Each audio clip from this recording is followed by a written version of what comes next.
Hey you guys, I hope you guys are having fun so far. Today marks 17 days until Christmas.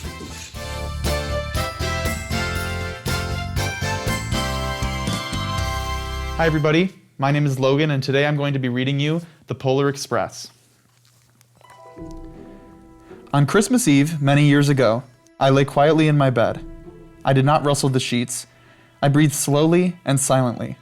I was listening for a sound a friend had told me I'd never hear, the ringing bells of Santa's sleigh. There is no Santa, my friend had insisted, but I knew he was wrong. Late that night, I did hear sounds, though not of ringing bells. From outside came the sounds of hissing steam and squeaking metal. I looked through my window and saw a train standing perfectly still in front of my house. It was wrapped in an apron of steam. Snowflakes fell lightly around it. A conductor stood at the open door of one of the cars. He took a large pocket watch from his vest, then looked up at my window.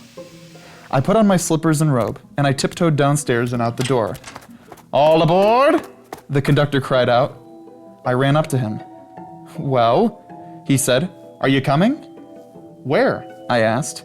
"Why, to the North Pole, of course," was his answer. "This is the Polar Express." I took his outstretched hand, and he pulled me aboard. The train was filled with other children, all in their pajamas and nightgowns. We sang Christmas carols and ate candies with nougat centers as white as snow. We drank hot chocolate, as thick and rich as melted chocolate bars. Outside, the lights of the town and villages flickered in the distance as the Polar Express raced northward.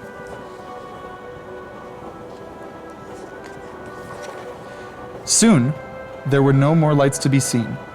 We traveled through cold, dark forests, where lean wolves roamed and white-tailed rabbits hid from our train as it thundered through the quiet wilderness. We climbed mountains so high, it seemed as if we would scrape the moon, but the Polar Express never slowed down. Faster and faster we ran along, rolling over peaks and through valleys like a car on a roller coaster. The mountains turned into hills, and the hills to snow-covered plains. We crossed a barren desert of ice, the Great Polar Ice Cap. Lights appeared in the distance. They looked like lights of a strange ocean liner sailing on a frozen sea. "There," the conductor said, "is the North Pole." The North Pole. It was a huge city standing alone at the top of the world, filled with factories where every Christmas toy was made. At first we saw no elves. "They're gathering at the center of the city," the conductor told us. "That is where Santa will give the first gift of Christmas." "Who receives the first gift?" we all asked. The conductor answered, "He will choose one of you."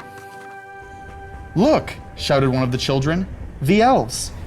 Outside we saw hundreds of elves. As our train drew closer to the center of the North Pole, we slowed to a crawl. So crowded were the streets with Santa's helpers. When the Polar Express could not go farther, we stopped and the conductor let us outside. We pressed through the crowd to the edge of a large open circle. In front of us stood Santa's sleigh. The reindeer were excited. They pranced and paced, ringing the silver sleigh bells that hung from their harness. It was a magical sound, like nothing I'd ever heard. Across the circle, the elves moved apart and Santa Claus appeared. The elves cheered wildly. He marched over to us and pointed to me. "Let's have this fellow here." He jumped into his sleigh. The conductor handed me up. I sat on Santa's knee and he asked, "Now, what would you like for Christmas?"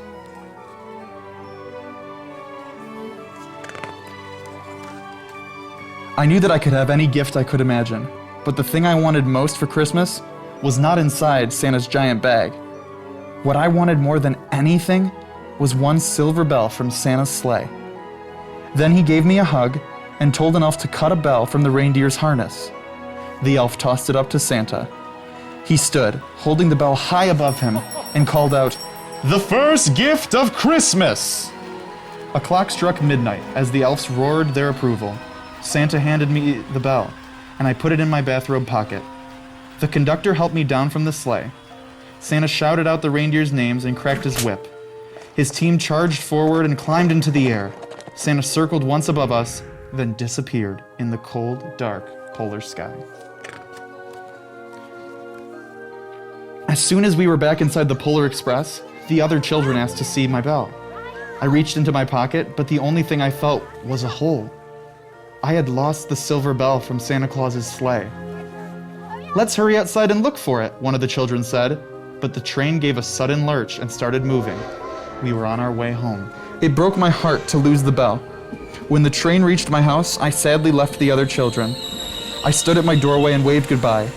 The conductor said something from the moving train, but I couldn't hear him. "What?" I yelled out. He cupped his hands around his mouth. "Merry Christmas!" he shouted. The Polar Express let out a loud blast from its whistle and sped away. On Christmas morning, my little sister Sarah and I opened our presents. When it looked as if everything had been unwrapped, Sarah found one last small box behind the tree. It had my name on it. Inside was the silver bell. There was a note. "Found this on the seat of my sleigh. Fix that hole in your pocket." Signed, Mr. C. I shook the bell. It made the most beautiful sound my sister and I had ever heard. But my mother said, "Oh, that's too bad." "Yes," said my father, "it's broken." When I'd shaken the bell, my parents had not heard a sound.